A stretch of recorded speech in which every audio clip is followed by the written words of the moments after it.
Nobody fat cheese.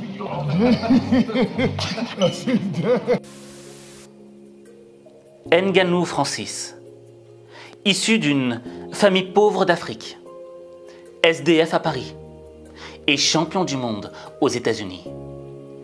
Je te garantis que son histoire va littéralement transformer ta vie. Alors, si tu crois en toi, regarde ça.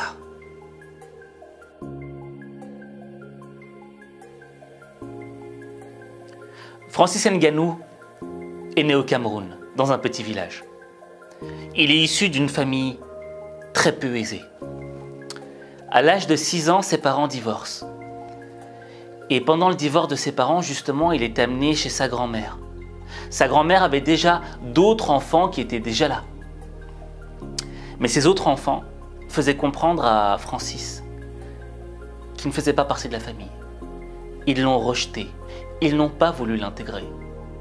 Et ça, c'est déjà une des premières, je dirais, blessures, une des premières méchancetés de la vie qu'a dû vivre Francis Ngannou.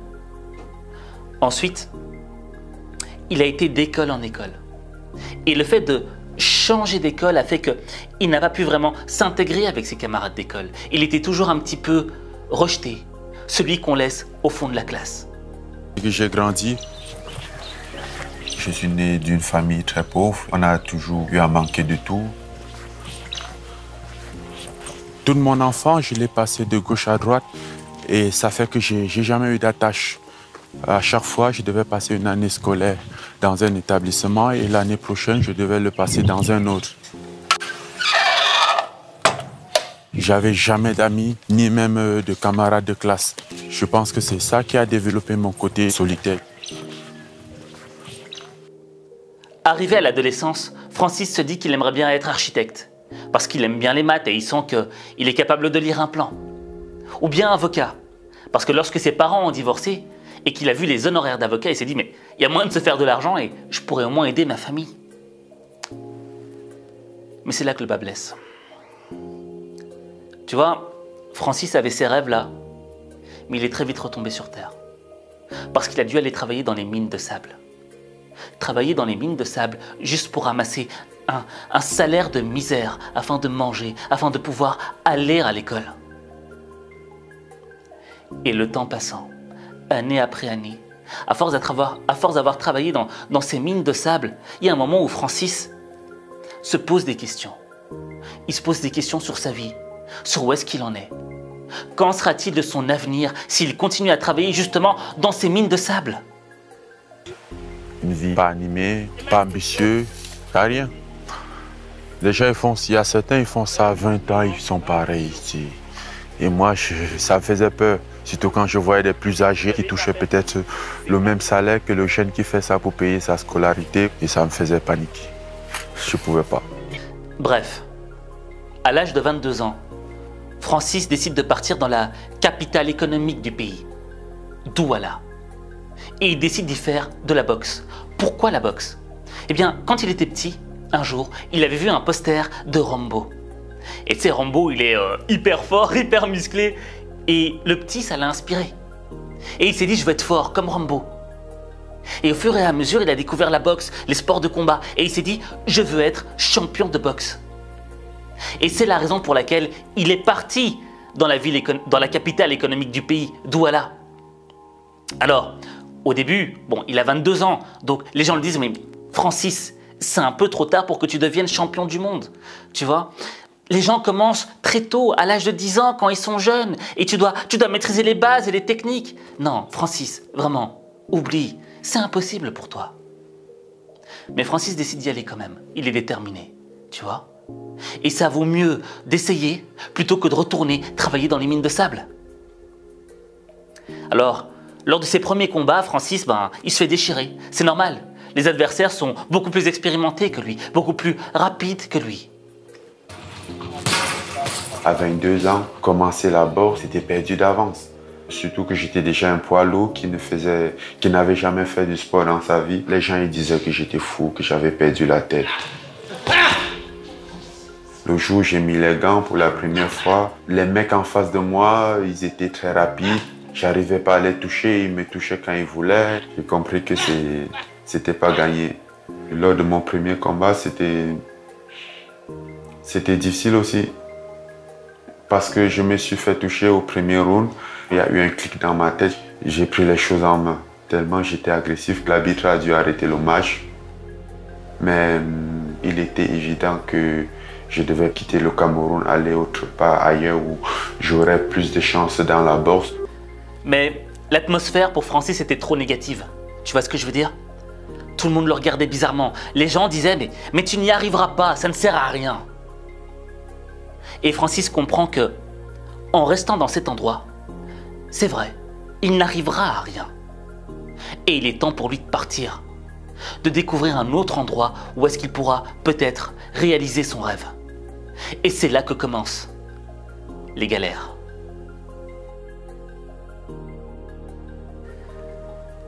Les galères commencent pour Francis. Parce que Francis décide d'aller en Europe, d'atteindre l'Europe. Parce qu'il se dit que là-bas, il y aura peut-être quelque chose pour lui, un meilleur avenir pour lui. Donc, quel est le meilleur moyen quand tu es au Cameroun pour atteindre l'Europe? Ben, c'est de traverser l'Afrique. Mais il y a un moment où tu devras traverser le désert du Sahara. Et tu sais, il y a des passeurs qui font passer plusieurs migrants et ils te mettent genre 25 personnes dans une remorque d'un pick-up. Vous êtes 25 avec peu d'eau. Pourquoi? Parce que si tu rajoutes trop d'eau et trop de nourriture, le pick-up, ben, il sera trop rempli, il sera trop lourd et il ne pourra pas avancer, ça va consommer plus. Donc tu vois, les conditions de voyage sont déjà très difficiles. Mais traverser le Sahara, c'est extrêmement dangereux. Parce qu'il y a des voleurs, il y a des brigands, il y a des vrais dangers à traverser le Sahara. Et il y a tellement de gens qui ne considèrent pas la valeur d'un être humain. Tu vois, pour toi, pour eux, t'es rien. Tu n'es rien pour eux. Tu n'es qu'un migrant de passage. Ta vie ne vaut rien. Et Francis traverse ce danger en étant totalement conscient de ce qui pourrait lui arriver. Et en laissant sa famille derrière. Donc imagine-toi, il pourrait t'arriver n'importe quoi. Tu pourrais mourir au milieu du désert, personne ne le saurait. Ta famille ne le saurait pas. Elle ne serait jamais prévenue. Et peut-être que le jour où elle serait prévenue, la peine qu'elle ressentirait, de savoir que tu es parti dans ces conditions si difficiles, si horribles. Mais Francis est parvenu à traverser ce désert. Et il arrive au Maroc. Au Maroc, il se retrouve dans le nord, dans le Chamel. Et là, pendant 1 an, il va vivre dans la forêt. Pourquoi? Parce que s'il se faisait attraper par les autorités, il savait qu'ils allaient le ramener dans le sud. Or, à quoi bon avoir fait tous ces efforts, avoir traversé tous ces dangers pour se retrouver à la case zéro? Ça ne sert à rien. Donc, il a fait le sacrifice avec d'autres migrants, de vivre dans la forêt, de manger ce qu'il trouvait, de chasser, de faire ce qu'il pouvait. Mais au moins, ils étaient proches de la frontière espagnole, avec Melilla. Et un jour, il la traverse. Il traverse. Tu sais, Melilla, c'est genre un mur comme ça avec des barricades et tu dois monter le truc pour le traverser. Mais t'as les flics de l'autre côté qui t'attendent. Minuscule territoire de 12 km², Melilla, avec l'enclave voisine de Ceuta, est le seul point de passage terrestre entre l'Afrique et l'Europe. Une frontière protégée par une triple barrière de 7 mètres de hauteur, largement financée par l'Union européenne et qui s'étend sur une dizaine de kilomètres. L'ajout de barbelés truffés de lames de rasoir au sommet du grillage doit rendre ce mur rempli de capteurs, de radars et de caméras toujours plus infranchissable. Le 17 septembre dernier, des centaines de clandestins en étaient venus à bout lors de cet assaut spectaculaire. Beaucoup avaient été arrêtés et renvoyés au Maroc par la Guardia Civile. Bref, il a mis le pied à Melilla. Mais lorsqu'il a mis le pied à Melilla, on l'a ramené à Tenerife. Et il a fait de la prison là-bas. Tu vois ce que je veux dire? Et après, il a réussi à s'en sortir. Et il s'est retrouvé à Paris. Mais à Paris, il n'avait rien. Il n'avait aucune source de revenus, il n'avait rien du tout. Et il était obligé de dormir dans la rue. SDF. À 26 ans. Tu vois ce que je veux dire? Et là, on peut déjà faire un point. Imagine-toi, tu as 26 ans. T'as traversé plein de galères, t'as rien en poche, t'as pas un sou, ta famille est de l'autre côté. Je veux dire, t'as l'impression d'avoir gâché ta vie. T'as l'impression que ta vie est foutue, qu'elle est terminée, de ne pas l'avoir réussi. Mais Francis, il a un autre mindset. On l'appelle le prédateur.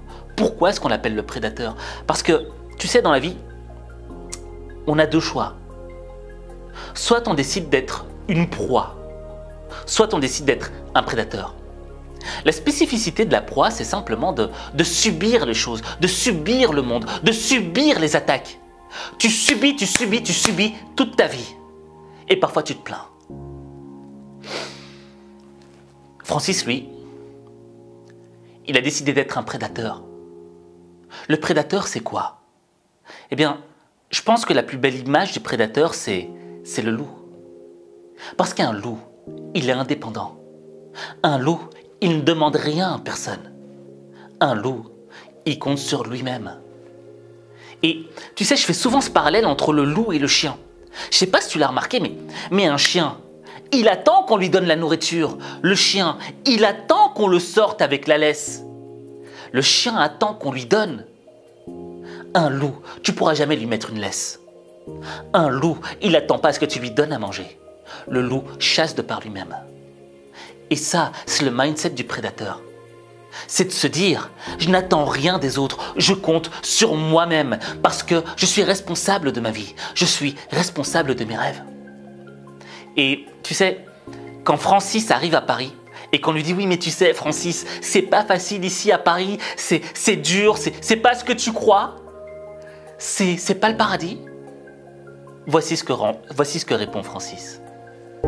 Ceux que j'ai rencontrés, ils me disaient, tu risques d'être déçu. La France, c'est pas aussi le paradis tel que tu t'imagines. J'ai dit, mais je veux pas le paradis. Le paradis dont je rêve, c'est le paradis que moi j'aurais créé. Et croyez-moi, je vais créer mon paradis. Et là où certains se seraient dit, c'est bon Francis, tu y es arrivé, t'es en Europe, t'as fait le job. Eh bien non. En réalité, tout ne faisait que commencer.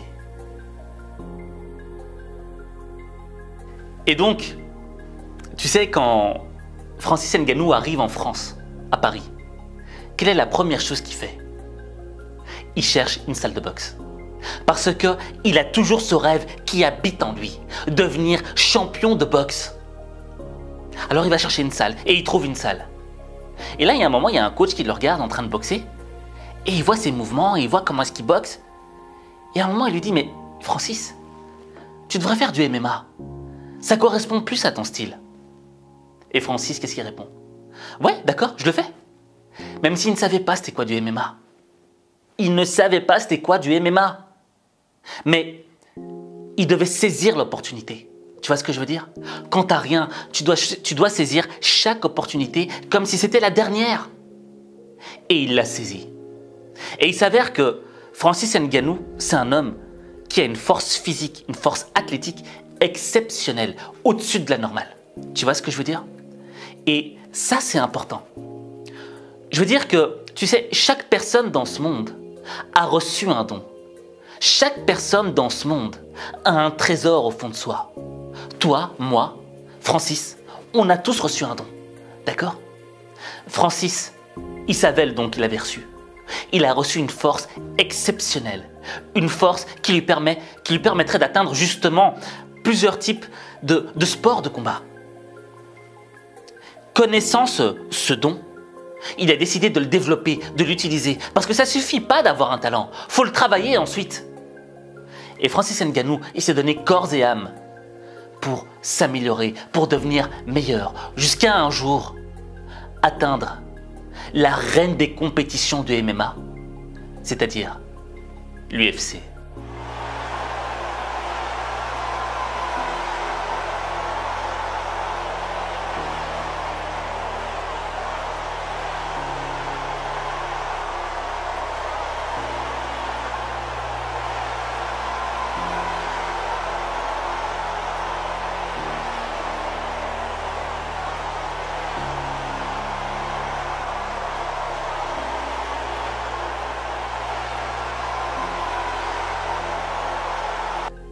Et Francis Ngannou, c'est... Franchement, il a fait des combats exceptionnels en MMA. Vraiment des combats de légende. Tu vois, il y a la mise en évidence de cette force pure qu'il a, de ce don qu'il a reçu, mais qu'il a travaillé en même temps, qu'il n'a pas laissé là. Et là arrive le combat de sa vie. Le combat pour le titre de champion UFC. Face à Stipe Miocic. Miocic, bon bref, je sais pas comment on dit le nom de ce gars, mais on va le dire Stipe, d'accord, ce sera plus simple. Et il s'avère que Francis l'avait déjà rencontré lors d'un combat précédent. Et il avait perdu ce combat. Alors, tu sais, lorsque tu perds un combat, c'est difficile au niveau de ton ego. C'est très dur à gérer. Et quand tu es Francis Ngannou, d'accord, que tu as commencé le MMA plus tard que tout le monde. Tu vois, tu avais déjà dépassé les 25 ans que tu commençais ce sport. Et que le gars qui est en face de toi est l'un des meilleurs combattants de tous les temps dans sa catégorie. Et qu'il a beaucoup plus d'expérience que toi. C'est clair que tu dis que tes chances sont moindres. Tu as moins de chances de remporter la victoire. C'est vrai. Mais Francis s'est battu avec ses armes. Déjà, il était ultra concentré et il a tout donné. Ce qui a fait qu'il a pu remporter le titre de champion UFC.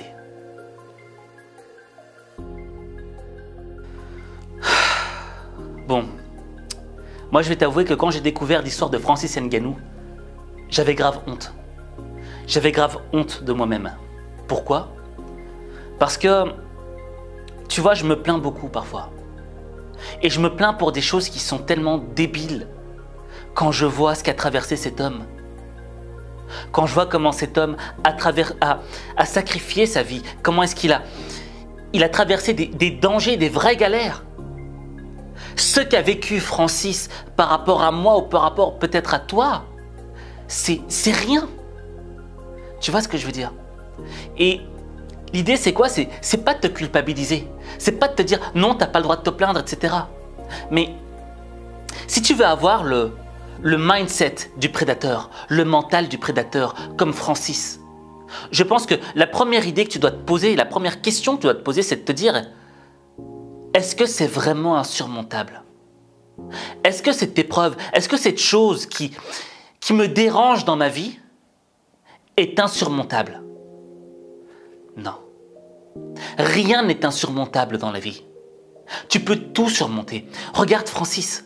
Francis venait du bas, du bas, du bas. Allez, on aurait tous parié il y a 20 ans que Francis Ngannou deviendrait champion du monde du UFC. Personne ne l'aurait cru. Personne n'aurait parié 1 euro sur lui. Pourquoi? Parce que regarde l'environnement d'où il vient. Le gamin travaillait dans des mines de sable. Et pourtant, il a forcé le destin. Pourquoi? Parce qu'il a décidé de faire les choses. C'est-à-dire, il n'a pas attendu qu'on lui donne les choses. Il a été les prendre. C'est ça qu'il faut. Prendre les choses, parfois, c'est forcer le destin. Tu vois? Quand il va dans sa première salle de MMA, je crois que c'est le MMA Factory, il est avec le coach Fernand Lopez. Il force le destin. Il va le rencontrer pour s'entraîner avec un des meilleurs. Tu forces ton destin. Le deuxième élément à savoir, c'est ce que tu veux vraiment. Francis, il voulait être champion de boxe. C'est ce qu'il voulait vraiment. Et il a traversé le désert pour le devenir. Toi, qu'est-ce que tu veux vraiment? Qu'est-ce que tu serais prêt à traverser pour cette chose? Est-ce que tu serais prêt à aller jusqu'au bout pour ce rêve que tu veux vraiment ou pas? C'est la deuxième question que tu dois te poser. Maintenant, il y a une troisième question et qui est extrêmement importante. Quel est ce trésor qui est caché au fond de toi-même? Quel est ce don, ce talent que tu as reçu? Est-ce que tu l'exploites comme il faut? Est-ce que tu es fainéant? Est-ce que tu crois en toi ou pas? Moi, si Francis était venu à Paris et qu'il m'aurait dit « je vais être champion du monde », j'aurais dit « c'est bien mon gars, mais t'as déjà 26 ans, c'est trop tard ». Tu vois ce que je veux dire? Et même si t'es fort, je pense pas que tu y arriveras. J'aurais eu faux sur toute la route. Parce que l'idée, c'est quoi? C'est que Tu sais, dans la vie, tu vas avoir plein de gens qui vont te dire ça. Qui vont te dire oui, mais c'est bien, mais reste à ta place. C'est pas le moment et tu n'y arriveras pas. Et le problème, c'est que ces mots-là nous touchent personnellement et nous démotivent.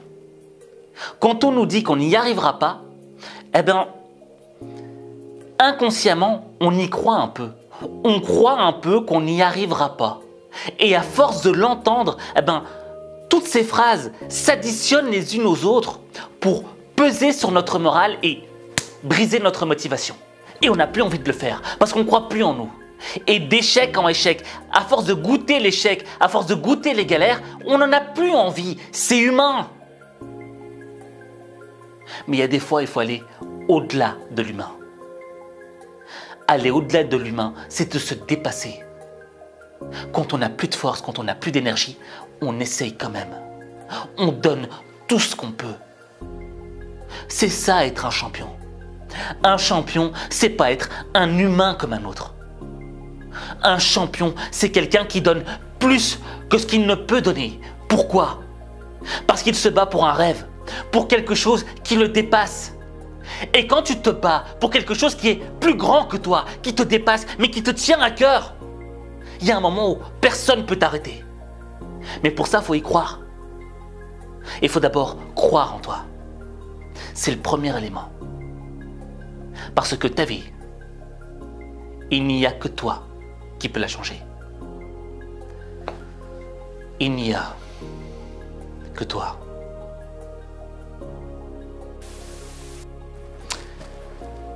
Tu sais, je pense que c'est une des vidéos qui a été la plus difficile pour moi à faire. Parce que je suis très ému. Ça me touche vraiment très très fort. Parce que j'ai reçu beaucoup de messages de gens qui traversaient justement le désert. Des gens qui ont traversé le désert pour atteindre l'Europe. Et qui me disaient, Aziz, quand on était dans le pick-up, on écoutait du H5 Motivation pour essayer de se motiver. Et tu vois, ça fait mal. Ça fait mal de savoir que il y a des gens qui vivent des choses tellement difficiles et que toi, tu vis dans le confort, mais tu essayes d'apporter un petit truc. D'accord? Tu essayes d'apporter une petite chose à ces gens. Une petite chose, une petite chose au monde, quoi. Et moi, ça me touche vraiment. Et ce que je voudrais, c'est que toi aussi, tu apportes ta touche au monde. Une touche qui pourra aider les gens. Je voudrais que tu partages en commentaire un message d'espoir, un message inspirant, un message motivant pour une personne qui est en galère, pour une personne peut-être que tu connais ou une personne que tu ne connais pas. Ou peut-être qu'il y aura une personne dans 100, dans 150 ans qui relira les commentaires et qui trouvera dans ton message quelque chose qui lui donnera le courage, l'énergie pour redémarrer, pour traverser l'enfer. Parce que dans le fond, une galère, c'est quoi? Une galère, c'est de l'enfer. Mais l'enfer n'est pas fait pour que tu y restes. L'enfer est fait pour que tu le traverses.